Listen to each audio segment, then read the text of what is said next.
Washington, the defacement of Mahatma Gandhi's statue by unknown miscreants was a disgrace, as President Donald Trump has said, days after it was vandalized with graffiti and spray painting during the nationwide protests against the custodial killing of African-American George Floyd.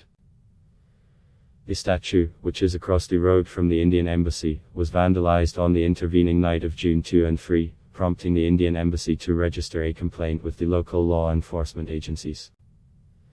The incident happened during the week of nationwide protests against the custodial killing of Floyd in Minneapolis on May 25.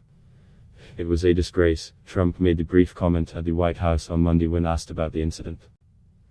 The Indian Embassy here has taken up the matter with the U.S. Department of State for early investigation into the matter, as also with the Metropolitan Police and National Park Service. It is working with the U.S. Department of State, Metropolitan Police and National Park Service for expeditious restoration of the statue at the park. The U.S. President and First Lady Melania Trump, during their visit to India in February, had spent considerable time at the Gandhi ashram in Ahmedabad. Prime Minister Narendra Modi had personally given them a tour of the historic place. The First Lady and I have just had a pleasure of visiting Mahatma Gandhi's ashram, a few miles from here, where he launched the famous Salt March, Trump had said during his address at the Namaste Trump rally at the Motera Stadium in Ahmedabad on February 24. A day later, Trump and the First Lady also laid a wreath at Rajghat in New Delhi. Pictures of Trump and the First Lady with Gandhi's spinning wheel during their visit to the Sabarmati ashram in Ahmedabad are seen hanging on the walls of the White House. Last week, top lawmakers and the Trump campaign condemned the vandalization of the statue. Very disappointing, tweeted Kimberly Guilfoyle, advisor to Donald J. Trump for President Inc. and national chair of the Trump Victory Finance Committees. Very disappointing.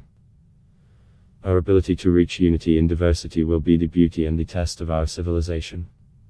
//G. Colorado/GRKB, Kimberly Guilfoyle, at Kim Guilfoyle, Card North Carolina Senator Tom Tillis said, "It's disgraceful to see the defacing of the Gandhi statue in Washington, District of Columbia.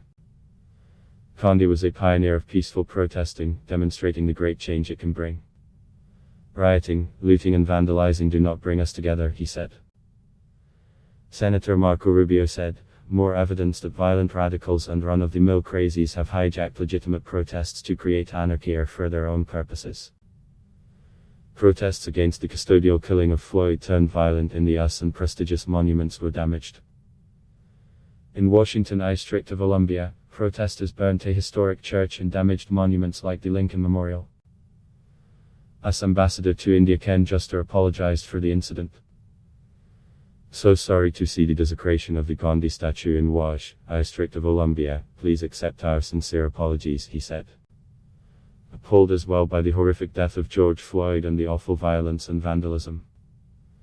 "We stand against prejudice and discrimination of any type. We will recover and be better," he said in a tweet last week. One of the few statues of a foreign leader on a federal land in Washington, District of Columbia, the statue of Gandhi was dedicated by former Prime Minister Atal Bihari Vajpayee in the presence of the then US President Bill Clinton on September 16, 2000, during his state visit to the US.